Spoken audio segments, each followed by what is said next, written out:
Saia da minha frente. Tudo o que é seu agora é meu. Essas palavras ainda ecoam na minha cabeça como um golpe certeiro no peito. Vi meu próprio filho jogando minhas roupas em sacos de lixo, e algo dentro de mim permaneceu calmo, friamente calmo. Coloquei a mão no bolso, pausei o gravador e saí daquela casa em silêncio. Meu nome é Beatriz Almeida, tenho 62 anos, e esta é a história de como um simples áudio no grupo da família destruiu a vida que meu filho tentou roubar de mim. A voz do Rafael explodiu pelo corredor do meu apartamento como um trovão. Meu coração disparou. Minhas mãos tremeram. Por um segundo, achei que ia desmaiar ali mesmo, no meio da sala que eu mesma escolhi cada móvel, cada quadro, cada detalhe. Mas não desmaiei. Fiquei ali, paralisada, assistindo meu filho de 29 anos jogar minhas roupas dentro de sacos de lixo preto. Minhas blusas, minhas calças, meus sapatos. Tudo sendo amassado, dobrado de qualquer jeito, tratado como lixo. E talvez fosse isso que eu tinha me tornado para ele. Lixo. Júlia, minha nora, estava encostada na parede da sala, de braços cruzados. Ela assistia tudo com um sorrisinho de canto de boca. Aquele sorrisinho que eu tinha visto tantas vezes nos últimos meses, sempre que ela achava que eu não estava olhando. Um sorriso de quem já ganhou, de quem já tem tudo planejado, de quem está só esperando o momento certo de dar o golpe final. Aproveita e leva logo essas quinquilharias velhas também, ela disse, apontando com o queixo para os porta-retratos da estante. Quinquilharias. Ela chamou de quinquilharias as fotos do Rafael criança, do dia da formatura dele, das viagens que fizemos juntos quando ele ainda me olhava com carinho, quando ainda me chamava de mãe com afeto na voz. Agora aquelas memórias eram só quinquilharias velhas que atrapalhavam a decoração moderna que ela queria fazer no apartamento. No meu apartamento.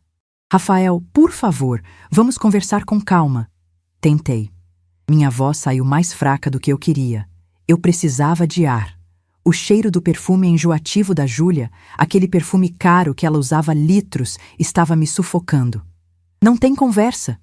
Ele virou para mim, o rosto vermelho, as veias do pescoço saltadas. Aquele corpo musculoso que ele tanto exibia nas fotos do Instagram, aqueles braços que ele mostrava nos vídeos de treino, agora estavam sendo usados para me intimidar, para me fazer sentir pequena, frágil, indefesa. Você assinou a procuração, o apartamento está sendo transferido para mim agora. Eu avisei que se você não saísse por bem, ia sair por mal. Procuração. Aquela maldita procuração que ele me convenceu a assinar 3 meses atrás. Mãe, é só para facilitar uns trâmites bancários. Preciso resolver umas coisas da clínica da Júlia e você, como coavalista, precisa autorizar. É coisa rápida, burocracia. Eu acreditei. Claro que acreditei. Era meu filho. Por que eu duvidaria do meu próprio filho? Você não me deixou opção, mãe. Precisamos desse apartamento. Júlia vai abrir a 2ª clínica aqui, vai ser o escritório administrativo. Você pode ir morar no quartinho da casa que você me deu. Tem espaço suficiente para você. Quartinho. A palavra ficou ecoando na minha cabeça. Quartinho. Ele estava me oferecendo um quartinho na casa que eu comprei para ele morar. A casa que eu dei de presente de casamento, toda mobiliada, toda quitada, com escritura no nome dele. Aquela casa linda de 3 quartos, no bairro nobre de Curitiba, que eu paguei com o dinheiro da minha rescisão quando me aposentei do banco depois de 30 anos de trabalho. E agora ele queria que eu morasse num quartinho lá. Como uma empregada velha. Como um cachorro que não serve mais, mas que você não tem coragem de abandonar na rua, então deixa num cantinho da garagem. Senti minha garganta apertar. Aquela sensação horrível de quando você quer chorar. Mas não pode, não deve. Não vai dar esse gosto para quem está te machucando. Respirei fundo. O cheiro de alho que ainda pairava no ar da cozinha me lembrou que algumas horas atrás eu estava preparando o almoço para eles. Frango assado com batatas, do jeito que o Rafael gostava. Salada, suco natural de laranja. Eu tinha passado a manhã toda cozinhando, arrumando a mesa, querendo fazer tudo perfeito, porque achei que finalmente teríamos um almoço em família tranquilo. Que idiota eu fui. Durante o almoço, Júlia mal tocou na comida. ficou cutucando a batata com o garfo, fazendo cara feia. Beatriz, você não acha que esse frango ficou meio seco? Beatriz. Ela me chamava de Beatriz. Nunca foi sogra, nunca foi dona Beatriz, sempre Beatriz, como se fôssemos colegas de trabalho. Ou como se eu fosse a empregada. Ficou no ponto, Rafael disse, mas sem me olhar. Ele estava mexendo no celular, respondendo mensagens, postando stories do prato de comida com a legenda Almoço em Família. Família. Que piada. Então, Júlia limpou a boca no guardanapo. A gente precisa conversar sobre uma coisa importante. Foi aí que começou. Foi naquele momento, com a mesa ainda posta, com o cheiro de comida no ar, que eles decidiram me dar o golpe final. Mãe! Rafael largou o celular e finalmente me olhou.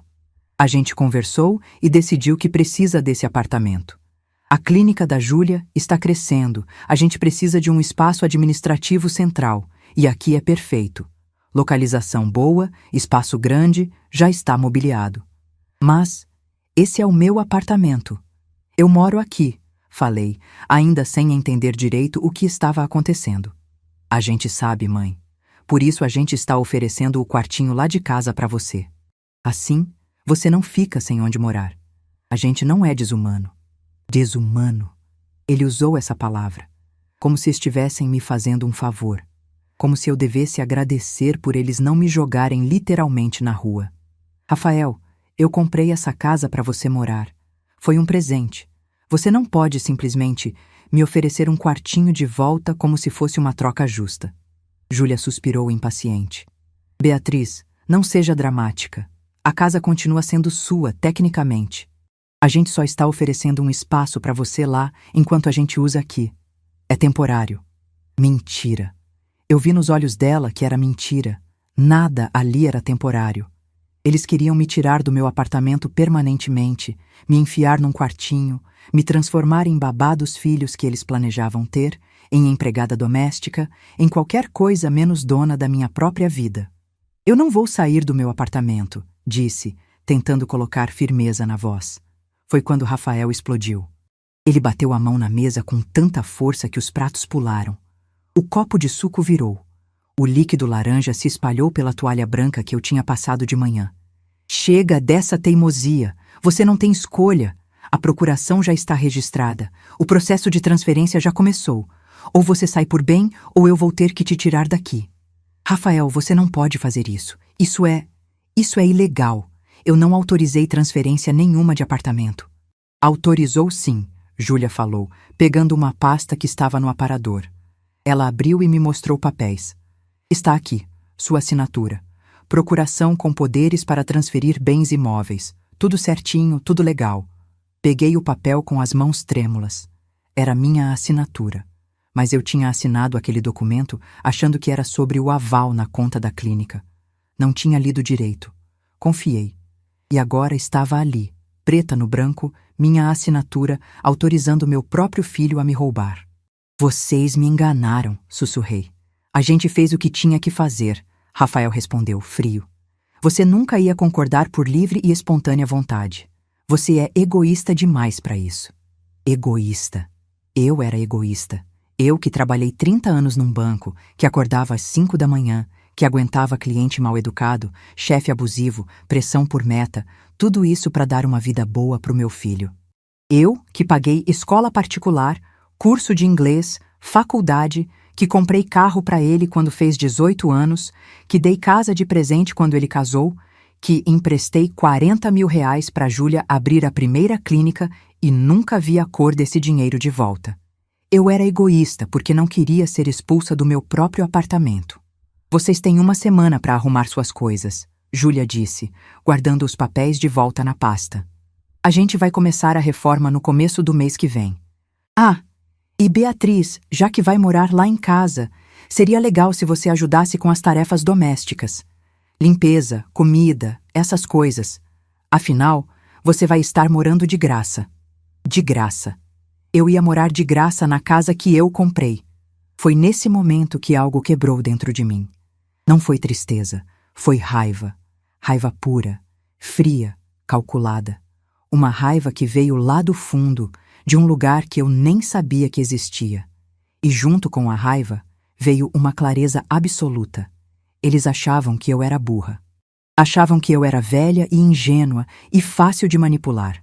Achavam que 30 anos trabalhando num banco não me tinham ensinado a reconhecer um golpe quando eu via um. Mas eles estavam errados. Eu me levantei da mesa devagar. Está bem, falei com a voz baixa, controlada. Vou arrumar minhas coisas. Rafael pareceu surpreso. Acho que esperava mais resistência, mais drama, mais choro. Ótimo, finalmente você está sendo razoável. Fui para o meu quarto, fechei a porta. Sentei na cama e fiquei ali, respirando, pensando, planejando. Peguei meu celular e abri o aplicativo de gravação de voz. Aquele aplicativo que eu tinha instalado 2 semanas atrás, quando comecei a desconfiar que algo estava muito errado. Pausei a gravação que estava rodando desde o começo do almoço. 1h15 de áudio. Tudo registrado. Cada palavra, cada ameaça, cada confissão. Salvei o arquivo com o nome Almoço Extorsão 1. Era o 3º arquivo de uma coleção que eu vinha fazendo. Nos últimos 2 meses, desde que descobri sobre a procuração falsa, eu tinha começado a gravar tudo. Toda a conversa, toda a humilhação, toda a ameaça velada. Toda vez que eles me tratavam como empregada na minha própria casa. Eu tinha horas e horas de áudio, mas precisava do golpe final. Precisava deles se entregando completamente. E eu sabia que isso ia acontecer, porque eles estavam confiantes demais, arrogantes demais. Achavam que tinham ganhado. Foi quando ouvi a voz do Rafael no corredor. Júlia, vem ver o quarto dela. A gente pode transformar isso num closet gigante para você. Eles estavam entrando no meu quarto, no meu espaço, sem pedir licença, porque na cabeça deles já não era mais meu, já era deles. Coloquei o celular no bolso do casaco, com o gravador ligado de novo. Quando eles abriram a porta, eu estava de pé, de frente para eles. Mãe, a gente estava pensando, Rafael falou, entrando sem cerimônia. Seria melhor você ir embora ainda hoje. Assim a gente já pode começar a planejar a reforma. A gente chama um Uber para você, leva suas coisas sem problema. Ainda hoje. Eles queriam me expulsar ainda hoje. Rafael, eu preciso de tempo. Tenho que procurar um lugar, tenho que... Você tem a casa. O quartinho está vazio. Você pode ir para lá hoje mesmo. Ele estava ficando impaciente de novo. É melhor você cooperar, Beatriz, Júlia acrescentou, examinando o guarda-roupa. Ou isso pode ficar... desagradável. Desagradável como? Perguntei. Ela sorriu. Aquele sorriso. Bom, se você não sair por bem, a gente pode entrar com um processo de interdição. Dizer que você não está mais em condições mentais de administrar seus bens. A gente tem até uns vídeos seus, meio confusa, esquecendo coisas. Seria fácil convencer um juiz. Mentira. Eu nunca estava confusa. Mas entendi o plano. Eles iam me pintar como uma velha senil, incapaz, e assim justificar tomar todos os meus bens. Então é isso, falei, mais para mim mesma do que para eles. Vocês planejaram tudo. A gente fez o que tinha que fazer. Rafael repetiu. Agora para de drama e vai arrumar suas coisas. Você tem 2 horas. 2 horas. Nem uma semana. 2 horas. E se eu me recusar? Rafael deu um passo na minha direção. Ele era alto, musculoso, intimidador. Eu dei um passo para trás e senti minhas costas baterem na parede. Você não vai se recusar, mãe, porque se você se recusar, eu vou ter que te tirar daqui à força, e nenhum de nós quer isso, certo? Era ameaça. Era ameaça explícita de violência. E estava tudo sendo gravado. Está bem, repeti. Vou arrumar minhas coisas. E foi aí que aconteceu o que eu descrevi no começo. Rafael perdendo completamente o controle, jogando minhas roupas em sacos de lixo, gritando que tudo que era meu agora era dele. Júlia assistindo com aquele sorriso. Os dois se sentindo vitoriosos, e eu, com a mão no bolso, pausando o gravador depois de 20 minutos de puro ouro. 20 minutos de confissões, ameaças, chantagens, tudo registrado com perfeita clareza. Juntei meus 3 sacos de lixo com roupas, peguei minha bolsa, peguei minha pasta com documentos importantes que eu tinha escondido embaixo do colchão 2 semanas atrás, porque eu já sabia que esse dia ia chegar, e saí do apartamento. Quando passei por Rafael na porta, ele disse: "Amanhã vem o caminhão buscar o resto das suas coisas. Pode ir deixando as chaves na mesa." Deixei as chaves. Desci as escadas porque não confiava que minhas pernas aguentariam a espera do elevador sem tremer. Quando cheguei no saguão do prédio, seu Mário, o porteiro, olhou para mim com pena. Ele tinha visto tudo aquilo nos últimos meses. Tinha visto Rafael chegando com a Júlia e me tratando cada vez pior. Tinha visto eu saindo às vezes com os olhos vermelhos. Seu Mário sabia. "Dona Beatriz, a senhora está bem?" "Estou sim, seu Mário", menti. Minha voz saiu estrangulada. "Só vou ficar uns dias fora." Ele não acreditou, mas também não insistiu. Só balançou a cabeça, triste. Entrei no meu Corsa Prata 2010, aquele carro velho que Rafael sempre me zoava. "Mãe, que vergonha esse carro. Parece que você é pobre. Quando você vai comprar um carro decente?"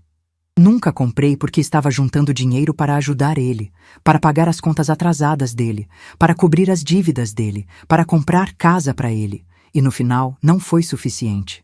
Nunca era suficiente. Dirigi até a casa da Carla, minha melhor amiga há 30 anos. A única pessoa em quem eu podia confiar. Quando ela abriu a porta e me viu ali, parada na varanda, com 3 sacos de lixo cheios de roupa, ela não precisou perguntar nada. Me abraçou. E foi só ali, nos braços da minha amiga, que eu finalmente deixei as lágrimas caírem. Mas enquanto chorava, eu já estava planejando. Porque eles tinham esquecido de uma coisa muito importante. Mulher que trabalhou 30 anos em banco sabe exatamente quando está sendo passada para trás. E sabe ainda melhor como documentar cada passo da armadilha antes de fechar o cerco. Carla me puxou para dentro, me sentou no sofá macio da sala dela, aquele sofá cor de mostarda que ela tinha há anos e que sempre foi o meu lugar seguro. Me trouxe um chá de camomila quente. Sentou do meu lado e ficou segurando minha mão, esperando eu conseguir falar. Levei uns 10 minutos.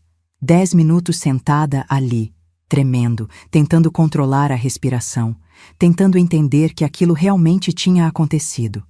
Que meu filho, o menino que eu carreguei no colo, que eu embalei para dormir, que eu cuidei quando estava doente, tinha me jogado para fora de casa como um animal indesejado. Aconteceu. Finalmente consegui dizer. Aconteceu tudo. E aí, eu contei. Contei sobre a procuração falsa. Sobre como Rafael tinha me convencido a assinar um documento dizendo que era só um aval para a conta bancária da clínica da Júlia. Mas, na verdade, tinha escrito lá que eu estava dando poderes para ele transferir meus bens. Contei sobre as últimas semanas, quando eles começaram a me tratar como empregada, mandando eu fazer comida, lavar roupa, limpar a casa. "Beatriz, já que você está aí sem fazer nada, lava essas roupas para nós. Beatriz, esquenta essa comida, estamos com fome. Beatriz, limpa o banheiro que está sujo." Sempre Beatriz, nunca mãe. Contei sobre o almoço de hoje, sobre o jeito frio que eles me disseram que precisavam do apartamento e que eu ia morar num quartinho, sobre a ameaça velada de processo de interdição se eu não cooperasse, sobre o Rafael me encurralando contra a parede, e sobre a explosão final, quando ele jogou minhas roupas em sacos de lixo e gritou que tudo que era meu agora era dele. Carla estava pálida. As mãos dela tremiam segurando a xícara de chá. "Bia, Isso é absurdo. A gente precisa fazer alguma coisa. Você tem que processar, tem que denunciar." "Já estou fazendo", respondi, pegando o celular. Mostrei para ela os arquivos de áudio. 13 arquivos, horas de gravação. Estou documentando tudo há 2 meses. Expliquei como tinha começado. 2 semanas depois que assinei a procuração, Rafael pediu para usar meu computador. Disse que o dele estava com problema e ele precisava enviar uns e-mails urgentes. Deixei. Quando fui usar depois, tinha esquecido de fechar uma aba do navegador. Era o site do cartório. E tinha lá, aberta, a cópia digital da procuração que eu tinha assinado. Quando li o documento, meu coração parou. Não era procuração para aval bancário. Era procuração com poderes para alienar, vender, transferir, hipotecar bens móveis e imóveis. Todos os meus bens. Meu apartamento. Minha pequena poupança. Tudo. Naquele momento, eu poderia ter confrontado ele. Poderia ter gritado, chorado, corrido para um advogado. Mas 30 anos trabalhando no banco me ensinaram uma coisa. Nunca confronte um golpista antes de ter todas as provas, porque ele vai negar, vai destruir evidências, vai desaparecer com o dinheiro. Então fiz o que sempre aconselhava a meus clientes que estavam sendo vítimas de fraude. Comecei a documentar, instalei o aplicativo de gravação no celular, comecei a gravar todas as conversas. Comprei um pendrive e fiz backup de todos os documentos importantes que eu tinha. Escritura do apartamento, comprovantes de transferência bancária para o Rafael, notas fiscais da casa que dei de presente, comprovante dos 40 mil reais que emprestei para Júlia. Tudo. E esperei. Esperei eles se sentirem seguros o suficiente para mostrarem quem realmente eram. Você é uma gênia, Carla disse, apertando minha mão. Bia, com essas gravações, você consegue provar tudo. Extorsão, falsificação de documento, ameaça. Eu sei, mas Carla, minha voz falhou. Ele é meu filho. Como eu vou processar meu próprio filho? Ela me virou para olhar nos meus olhos. Bia, esse homem que te expulsou de casa hoje não é mais seu filho. Seu filho morreu quando ele escolheu a ganância e aquela cobra da Júlia. Eu sabia que ela tinha razão, mas doía. Doía tanto. Naquela noite, dormi no quarto de hóspedes da Carla. Ou tentei dormir. Passava da meia-noite e eu estava acordada, olhando para o teto, lembrando.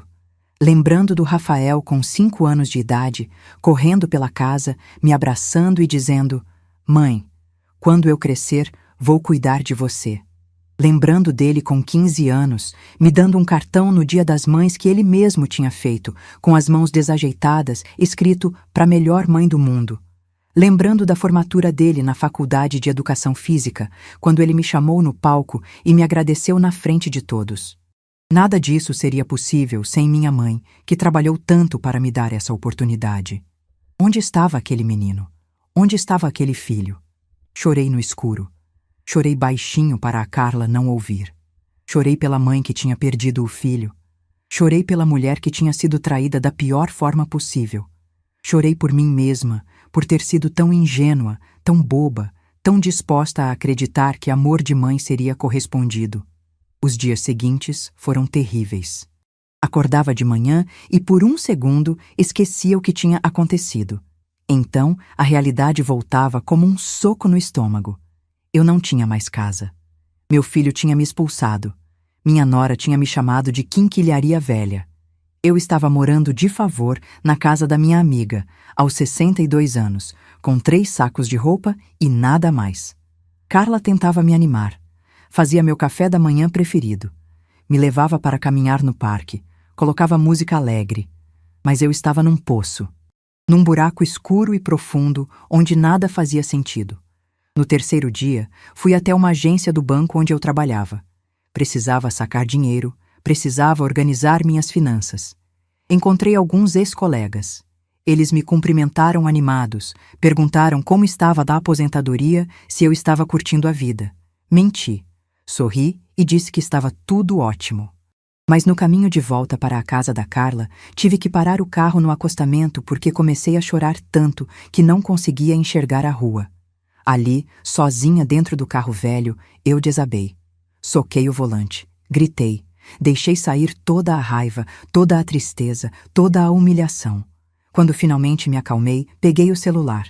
Tinha mensagens no grupo da família no WhatsApp. Abri. Era o Rafael falando com minha irmã Paula e meu irmão Jorge. Alguém viu a mãe? Ela sumiu faz 3 dias e não responde mensagem. Não respondi. Bloqueei o número dele. Mais tarde, Paula me ligou. Bia, o Rafael disse que você sumiu. Está tudo bem? Contei tudo para ela, cada detalhe. Paula ficou em silêncio do outro lado da linha, só respirando pesado. Eu vou matar aquele moleque, ela disse por fim. Bia, eu sempre soube que ele era mimado, mas isso passou de todos os limites. Não faz nada ainda, pedi. Deixa eu resolver do meu jeito. Mas mesmo com o apoio da Paula, com o carinho da Carla, eu estava caindo num buraco de depressão. Passava horas deitada olhando para o nada. Não tinha fome, não tinha vontade de tomar banho, não tinha vontade de nada.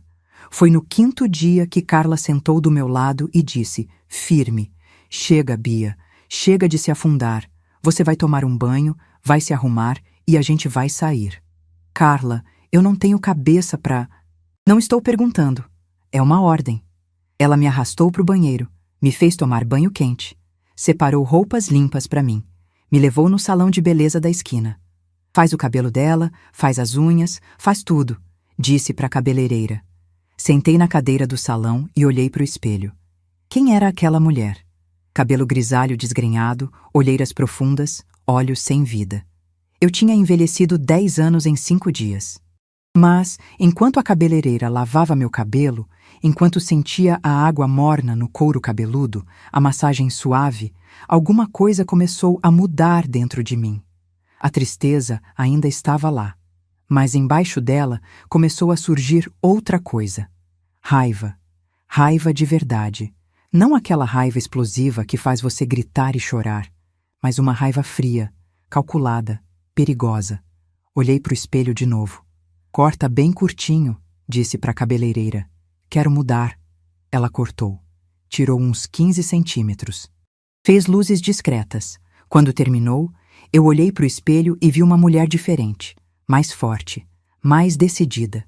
Saímos do salão e Carla me levou numa loja de roupas. Escolhe o que você quiser. Meu presente. Carla, não precisa... Precisa sim. Você precisa se sentir bem. Precisa se sentir poderosa. Comprei roupas novas. Nada muito caro, mas roupas que me deixavam bonita, que me deixavam confiante. Calça preta, blusa branca elegante, sapato baixo confortável, mas estiloso. Quando voltamos para a casa da Carla, eu estava diferente. Ainda doía muito, mas não estava mais afundada. Estava de pé e estava pronta para lutar. Nos dias seguintes, comecei a me reconstruir. Acordava cedo, fazia caminhada no parque com a Carla, preparava café da manhã saudável, arrumava meu currículo, entrava em contato com antigos clientes da época em que eu fazia consultoria financeira. Voltei para o mercado. Se precisarem de ajuda com planejamento financeiro, estou disponível. Comecei a ter respostas. Um ex-cliente precisava de ajuda para organizar as finanças da empresa dele. Outro queria consultoria para investir melhor. Aos poucos, eu estava reconstruindo não só minha autoestima, mas também minha independência financeira. À noite, antes de dormir, eu ouvia as gravações. Não para me afundar na tristeza, mas para lembrar. Para manter viva a raiva que eu ia precisar quando chegasse a hora do confronto. Mas o confronto ainda não era agora. Ainda faltavam peças. Ainda faltavam provas. Foi no domingo de manhã, uma semana depois da expulsão, que tudo mudou. Eu estava na varanda da casa da Carla, tomando café, aproveitando o sol. Meu celular apitou. Mensagem no grupo da família no WhatsApp. Abri. Era o Rafael. Mãe sumiu faz uma semana e nem deu satisfação para ninguém. Tá todo mundo preocupado aqui. Alguém sabe dela? Minha irmã Paula respondeu. Bia, onde você está? Tá tudo bem? Jorge mandou. Mana, um sinal de vida. Eles estavam montando uma narrativa. Rafael estava se pintando como filho preocupado, como se ele não fosse o motivo de eu ter sumido, como se ele não tivesse me jogado na rua. Olhei para Carla, que estava lendo por cima do meu ombro. É agora, ela disse. Era agora. Peguei o celular com mãos firmes, nenhum tremor. Abri a pasta com as gravações e selecionei o arquivo que eu tinha preparado. Uma compilação de 5 minutos com os momentos mais chocantes. A voz do Rafael. Tudo que é dela agora é meu, e se ela não aceitar, eu boto ela na rua mesmo. A voz da Júlia. Sua mãe é uma idiota, nem percebeu que a gente manipulou a procuração. O Rafael de novo. Ela que se acostume a morar no quartinho. Velha tem que saber o lugar dela. E o áudio de uma semana atrás. A expulsão completa, os gritos, as ameaças, tudo. Subi o áudio no grupo. Meu dedo tremeu levemente quando apertei enviar. Mas foi a última vez que tremi. Depois disso, eu estava firme. Enviando o áudio. A bolinha carregando. 5 segundos que pareceram 5 horas. Enviou. Escrevi embaixo. Para quem está preocupado, estou bem. Estou na casa de uma amiga depois de ter sido expulsa do meu apartamento pelo meu filho e pela nora dele. Segue a gravação da conversa. Ouçam tudo antes de julgar qualquer coisa. Enter. 2 tiques cinza. 2 tiques azuis. Rafael visualizou imediatamente. Júlia também. Paula. Jorge. Fiquei olhando a tela, esperando. E então começou. Paula foi a primeira. Meu Deus do céu! Rafael, é isso mesmo? Você fez isso com sua mãe? Segundos depois, Jorge. Eu não acredito no que estou ouvindo. Beatriz, onde você está? Estou indo te buscar agora. Fiquei segurando o celular, o coração batendo forte, mas compassado. Não era nervosismo, era adrenalina pura. A sensação de quando você finalmente encurrala o golpista. Quando o cheque-mate está próximo. Rafael estava digitando. A bolinha apareceu, sumiu, apareceu, sumiu. Ele estava apagando, reescrevendo, tentando encontrar as palavras certas para se defender. Boa sorte com isso. E então veio a mensagem que me fez soltar uma risada curta, sem humor. Era da Júlia. Rafael, seu imbecil, eu avisei para você não gritar essas coisas. Olha a merda que você fez. Silêncio sepulcral no grupo. Ela tinha acabado de confessar. Tinha acabado de admitir para toda a família que sabia que tinha sido gravada, que a preocupação dela não era o que tinham feito, mas o fato de terem sido pegos. Não estava chocada com o abuso, estava chocada por terem evidências. Paula digitou. Júlia, você acabou de confessar que sabia de tudo. Vocês dois são nojentos. Rafael tentou ligar para mim. A tela do celular acendeu com o nome dele. Recusei a chamada. Bloqueei o número. Júlia tentou. Recusei. Bloqueei.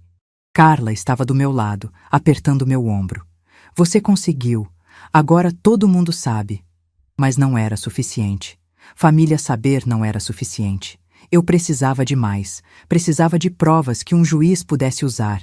Precisava destruir completamente o plano deles. Jorge chegou meia hora depois, o rosto vermelho de raiva. Bia, eu sempre soube que aquele moleque era mimado, mas isso passou de todos os limites. Você vai processar? Vou, respondi. Já tenho advogado. Já tenho todas as provas. Não era verdade ainda. Não tinha advogado. Mas ia ter. Na segunda-feira de manhã, entrei em contato com o Dr. Henrique Ferreira, um advogado especializado em direito de família e crimes patrimoniais que tinha sido cliente meu no banco. Expliquei a situação, mostrei as gravações, mostrei os documentos. Ele ouviu tudo em silêncio, a expressão ficando cada vez mais séria. Dona Beatriz, isso aqui é falsificação de procuração, apropriação indébita, extorsão e coação. Seu filho vai responder criminalmente. E o apartamento? A transferência já estava em andamento? Com essas provas, vamos conseguir barrar imediatamente. A procuração é viciada, foi obtida mediante fraude. Qualquer ato jurídico feito com base nela é nulo. Quanto tempo vai demorar? Para barrar a transferência? Com uma liminar 48 horas, para o processo criminal, vai ser longo. Mas com esse material, é caso ganho. Assinei a procuração de verdade, essa sim para o Dr. Henrique me representar legalmente. Entramos com liminar imediatamente. Enquanto esperava a decisão judicial, comecei a investigar mais fundo, porque tinha algo que não me saía da cabeça. Júlia tinha falado na gravação. Sua mãe é uma idiota, nem percebeu que a gente manipulou a procuração. Manipulou. Não falsificou. Manipulou. Isso significava que tinha mais coisa. Liguei para Carla. Preciso da sua ajuda. O que você precisa? Preciso entrar na casa que eu dei para o Rafael. Preciso procurar documentos. Carla me olhou como se eu tivesse enlouquecido. Bia, eles podem estar lá. E se te virem? Eles não vão estar. Rafael posta tudo no Instagram. Hoje, às 15h, ele tem personal com um cliente na academia da Zona Norte. Júlia tem cliente agendado na clínica às 2h. Eu vi na agenda pública que ela mantém no Instagram. Temos uma janela. Você virou espiã agora? Virei mãe traída que quer justiça. Às 3h15 da tarde, estacionei meu Corsa 2 quadras antes da casa. A casa que eu tinha comprado. A casa que ainda estava no meu nome, tecnicamente, porque tinha sido doação, mas eu tinha mantido minha reserva de usufruto. Conselho do Dr. Henrique anos atrás, que agora fazia todo sentido. Carla estava comigo, nervosa. Bia, eu ainda acho isso má ideia. Você não precisa entrar. Fica no carro, se alguém chegar, me liga. Caminhei até a casa. 3 quartos, jardim frontal, pintada de branco com janelas grandes. Linda. Tinha escolhido cada detalhe pensando no meu filho, no futuro dele, na família que ele ia construir. Que idiota eu fui. Tinha uma cópia da chave. Sempre tive. Afinal, a casa era minha. Abri a porta devagar. Silêncio. Ninguém. Entrei. O cheiro era diferente. Perfume enjoativo da Júlia por toda a parte. A decoração tinha mudado. Os quadros que eu tinha colocado, com fotos de família, tinham sido substituídos por posters minimalistas sem alma. O sofá confortável que eu tinha comprado tinha sido trocado por um branco imaculado, daqueles que ninguém pode sentar com medo de sujar. Fui direto para o escritório. Rafael tinha transformado o 3º quarto num escritório. Quando era meu dinheiro que pagava, ele chamava de espaço de trabalho essencial para gerenciar minha carreira e a clínica da Júlia. Abri as gavetas da escrivaninha. Papéis, contas, contratos da clínica da Júlia. E então encontrei uma pasta preta com elástico. Abri. Meu coração parou. Eram cópias de documentos, meus documentos. Cópias da escritura do meu apartamento. Cópias de extratos bancários meus. E mais assustador, um contrato preliminar de venda do meu apartamento, já assinado por Rafael usando a procuração falsa. O comprador, uma empresa de investimentos que eu nunca tinha ouvido falar. Ele não ia só tomar meu apartamento. Ele ia vender. Peguei o celular e fotografei tudo. Cada página, cada documento. Minha mão tremia de raiva, mas as fotos saíram nítidas. Continuei procurando. Na gaveta de baixo, outro envelope. Abri. Cartas, e-mails impressos, conversas impressas do WhatsApp. Era correspondência entre Rafael e Júlia, planejando tudo. Um e-mail de 2 meses atrás. Rafa, precisamos acelerar. Pega mais uma procuração da sua mãe, dessa vez para a conta bancária. Diz que é para facilitar quando ela ficar mais velha e precisar de ajuda. Aí a gente transfere a grana dela para nossa conta antes que ela perceba. Outro e-mail, 3 semanas atrás. Se ela resistir muito, a gente parte para o plano B. Internação psiquiátrica compulsória. Você diz que ela está com demência, que não está se cuidando, arruma 2 médicos para atestar. Conheço gente que faz isso. E pronto, você vira curador dela e controla tudo. Meu sangue gelou. Eles tinham planejado me internar. Me pintar como louca. Me trancar num hospital psiquiátrico para tomar meus bens. Isso não era só ganância. Era maldade pura. Fotografei tudo. Cada e-mail. Cada conversa. Tinha material suficiente para afundá-los completamente. Estava prestes a sair quando ouvi barulho na porta da frente. Merda! Alguém estava abrindo a porta. Fechei rapidamente as gavetas, guardei os documentos como estavam, segurei o celular. Olhei em volta, procurando uma saída. A janela do escritório dava para o quintal dos fundos. Abri devagar, tentando não fazer barulho. Então eu termino com o cliente até às 5 e venho direto para cá. Era a voz da Júlia. Ela estava no corredor, vindo em direção ao escritório. Pulei pela janela. Não foi elegante. Bati o joelho no parapeito. Mas consegui cair do outro lado, no gramado. Fechei a janela rapidamente, mas não completamente, porque faria barulho. Corri agachada pelo jardim lateral até a frente da casa. Meu celular vibrou. Carla. Júlia chegou. Sai daí! Já estava saindo. Caminhei rápido, mas tentando parecer casual até o carro. Entrei. Carla arrancou antes mesmo de eu fechar a porta completamente. Meu Deus, Bia! Achei que você ia ser pega! Mas não fui, respondi ofegante, segurando o celular. E tenho ouro aqui. Naquela noite, transferi todas as fotos para o computador de Carla, fiz backup em 3 pendrives diferentes e um na nuvem. Organizei tudo em pastas: procuração falsa, e-mails incriminadores, documentos fraudulentos, plano de internação. Mandei tudo para o Dr. Henrique. Ele me ligou meia hora depois. Dona Beatriz, onde você conseguiu isso? Prefiro não dizer. Isso é muito mais grave do que eu imaginava. Eles não estavam só tentando roubar seu apartamento. Estavam planejando tomar controle completo da sua vida. Isso aqui é associação criminosa, planejamento de cárcere privado, falsidade ideológica múltipla. Bia, seu filho pode pegar anos de prisão. Senti um aperto no peito. Anos de prisão. Meu filho. Mas então lembrei da frieza nos olhos dele quando me empurrou contra a parede. Lembrei do plano de me internar à força. Lembrei que esse homem não era mais meu filho.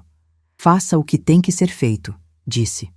2 dias depois, a liminar foi concedida. A transferência do apartamento foi suspensa. O juiz determinou que Rafael e Júlia desocupassem o imóvel imediatamente e devolvessem as chaves. E mais, determinou o bloqueio de todas as contas bancárias deles até que a situação fosse resolvida. O oficial de justiça foi até lá na quinta-feira de manhã. Eu quis estar lá. Precisava estar lá. Cheguei com o Dr. Henrique e o oficial às 10 horas. Toquei a campainha. Rafael abriu a porta, ainda de roupão. Quando me viu, ficou branco. O que você está fazendo aqui?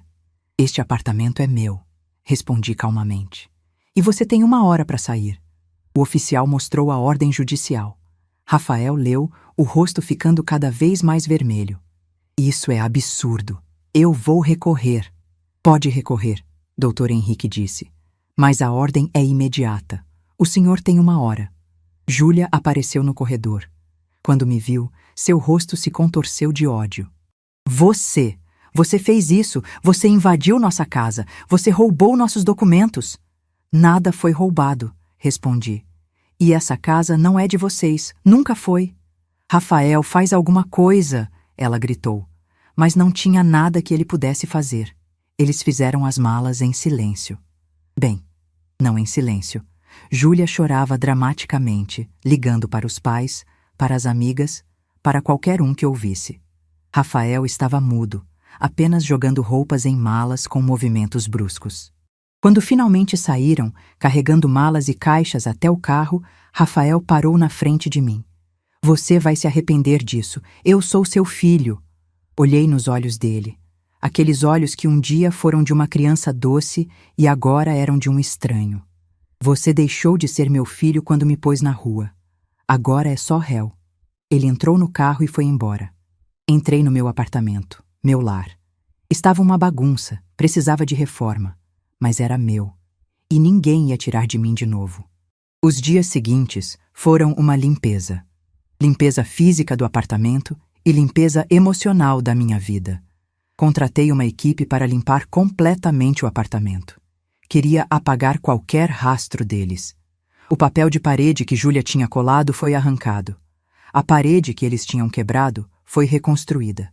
O piso que trocaram foi substituído de novo, voltando ao original que eu tinha escolhido. Enquanto a reforma acontecia, fiquei na casa da Carla organizando a vingança final. Porque o processo judicial era uma coisa. Era necessário, era justo, era legal, mas não era suficiente. Eu queria que eles sentissem exatamente o que eu senti. A humilhação, a impotência, o desespero. Comecei a investigar mais fundo a vida deles. Júlia tinha a clínica de estética. Eu entrei no site, vi os serviços, os preços. Entrei no Instagram dela. 50 mil seguidores. Fotos de antes e depois de clientes, com autorização, supostamente. Postagens sobre autocuidado, amor próprio, beleza interior. Que piada! Beleza interior. Essa mulher não tinha nada de belo por dentro. Comecei a seguir as páginas das clientes dela, mulheres da alta sociedade de Curitiba, esposas de empresários, médicas, advogadas, mulheres que tinham dinheiro e reputação a zelar. Criei uma conta anônima, nome falso, foto genérica, e comecei a espalhar a verdade. Comentários discretos nas fotos. Gente, vocês viram o que a dona dessa clínica fez com a sogra? Expulsou a própria sogra de casa para roubar o apartamento dela. Que tipo de pessoa faz isso? Mandei mensagens diretas para algumas clientes. Oi, não te conheço, mas achei que você deveria saber que a Júlia Campos e o marido dela estão sendo processados por tentar roubar a mãe dele. Tem gravação, tem prova. Só achei que você deveria saber antes de confiar seu dinheiro com ela. No começo, nada aconteceu. Mas então, uma das clientes compartilhou a história. E outra, e outra. Em 3 dias, virou um escândalo nas redes sociais de Curitiba. Grupos de WhatsApp de mães, de mulheres da sociedade, de clientes de clínicas de estética, todos falando sobre a história. Júlia tentou se defender. Postou um textão no Instagram dizendo que era tudo mentira, que eu era uma sogra manipuladora, que tinha problemas mentais, que estava inventando coisas para prejudicá-la. Erro dela. Postei, na mesma conta anônima, um trecho do áudio. Só 15 segundos. A voz dela clara dizendo: "Sua mãe é uma idiota, nem percebeu que a gente manipulou a procuração." O post viralizou. Em 24 horas, Júlia perdeu 10.000 seguidores. Clientes começaram a cancelar procedimentos. Funcionárias pediram demissão. Fornecedores começaram a cobrar pagamento antecipado porque não confiavam mais na idoneidade da clínica. Uma semana depois, a clínica fechou. Rafael sofreu destino parecido. Marcas de suplemento e roupas fitness romperam contratos de patrocínio. Alunos de personal training cancelaram. O número de seguidores dele despencou de 80.000 para 40.000 em 2 semanas. Os comentários nos posts dele eram cruéis. Personal trainer, mas não treina caráter. Cobra mais da mãe dele, tá precisando de grana. Achei que personal era para ajudar as pessoas, não para roubar a própria família. Ele deletou todos os posts e desativou os comentários. Mas o estrago estava feito. O processo criminal avançou. A perícia grafotécnica comprovou que a assinatura da procuração tinha sido falsificada. Eles tinham pegado minha assinatura de outro documento e tentado copiar, mas perícia descobriu. Rafael e Júlia foram formalmente indiciados por falsificação de documento, apropriação indébita, extorsão e associação criminosa. Eles tentaram acordo. O advogado deles entrou em contato com o Dr. Henrique, oferecendo devolver tudo, pagar pelos danos, mas em troca de não seguir com o processo criminal. "O que a senhora quer fazer?" Dr. Henrique me perguntou. "Recusar. Não é sobre dinheiro. É sobre justiça." O advogado deles insistiu. Ligou várias vezes. Enviou e-mails. Por fim, Rafael tentou contato direto. Mandou mensagem para a Paula. "Por favor, fala com a minha mãe."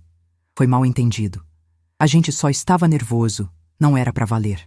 A gente pode devolver tudo, pagar o que ela quiser, só não leva isso adiante. Paula me encaminhou a mensagem com um comentário.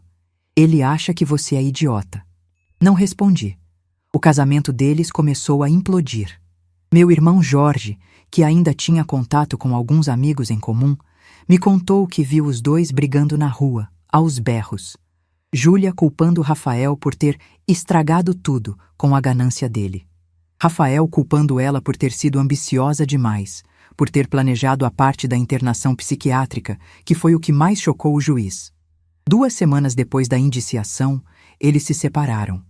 Júlia voltou para a casa dos pais, falida. A clínica fechada, o nome manchado, sem dinheiro porque as contas estavam bloqueadas.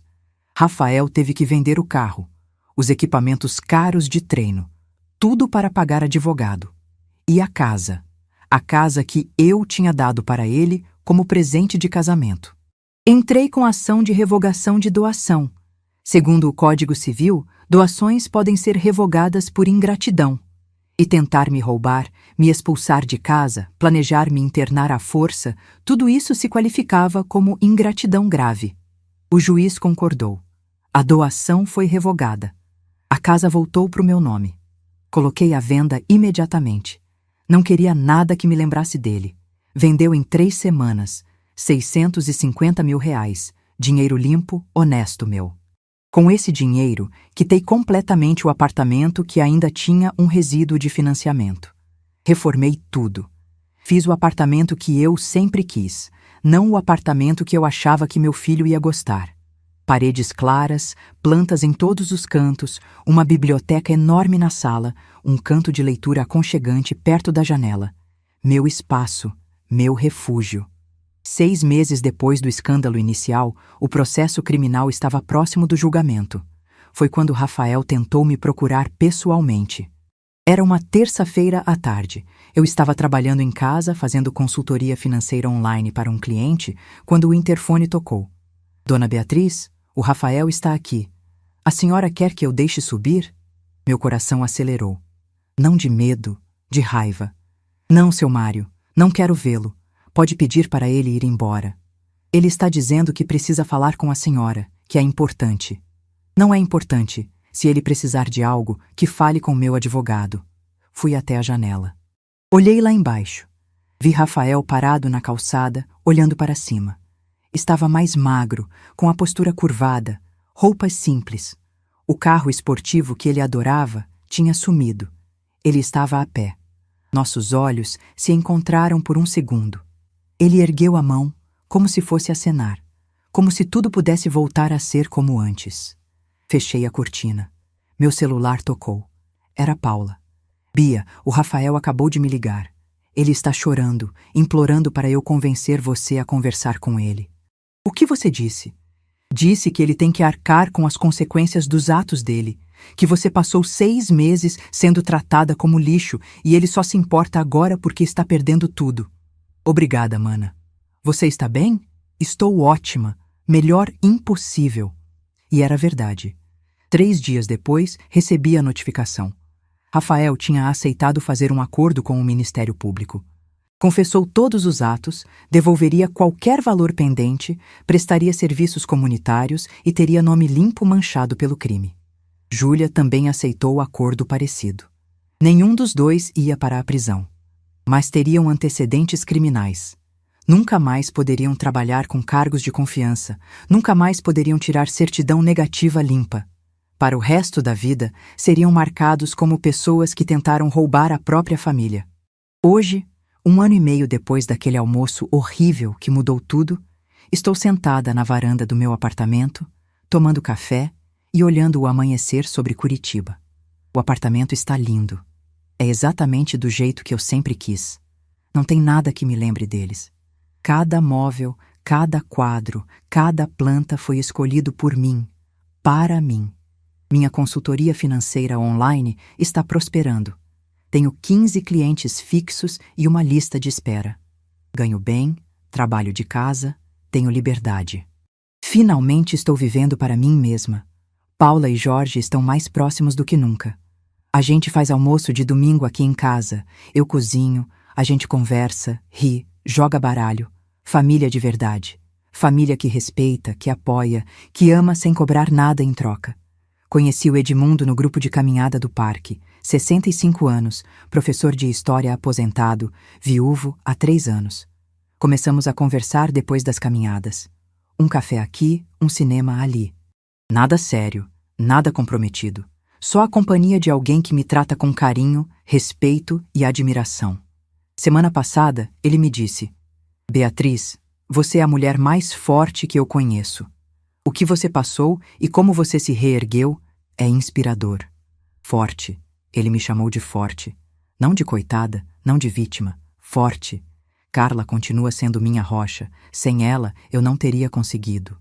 Hoje ela está aqui, sentada do outro lado da mesa, também tomando café, planejando uma viagem que vamos fazer juntas para o Nordeste mês que vem. Praias, sol, descanso, liberdade. Sobre Rafael, não tenho mais contato. Ele tentou falar comigo mais algumas vezes, sempre através de terceiros. Paula, Jorge, até uma ex-namorada dele do colégio me procurou pedindo para eu perdoar. Não perdoei. Não porque eu seja cruel, mas porque perdão sem consequências não é perdão, é permissividade. É dizer que está tudo bem. E não está. Ele precisa aprender. Precisa arcar com os erros. Precisa entender que mãe não é banco, não é capacho, não é empregada. Júlia voltou a trabalhar segundo soube. Está empregada como esteticista numa clínica de outra pessoa. Ganha salário fixo, nada dos lucros enormes que tinha antes. Os pais dela a renegaram socialmente, com vergonha do escândalo. Ela mora sozinha num apartamento pequeno. Rafael trabalha como personal trainer em uma academia de bairro. Ganhou alguns dos seguidores de volta nas redes sociais, mas nunca voltou ao que era. Mora num apartamento alugado. Sozinho. Às vezes, em noites quietas como esta, penso no menino que ele foi. No Rafael de 5 anos correndo pela casa. No Rafael de 10 anos me ajudando a fazer bolo. No Rafael de 15 anos me abraçando e dizendo que eu era a melhor mãe do mundo. E fico triste. Triste pela mãe que perdeu o filho. Triste pelo menino doce que se transformou num homem ganancioso. Mas então olho em volta, para o meu apartamento lindo, para a minha vida reconstruída, para as pessoas verdadeiras que me cercam, e percebo que não perdi nada de valor. Ganhei. Ganhei clareza. Ganhei respeito próprio. Ganhei dignidade. E dignidade, aprendi, não se negocia. Não importa quantas pessoas tentem te pisar, te diminuir, te usar. No final, você escolhe se vai aceitar ou se vai lutar. Eu escolhi lutar. E não me arrependo.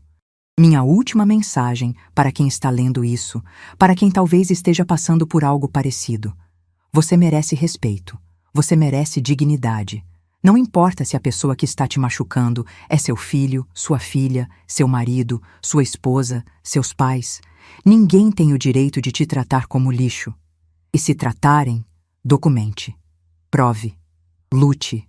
Porque você merece justiça. Eu consegui minha justiça.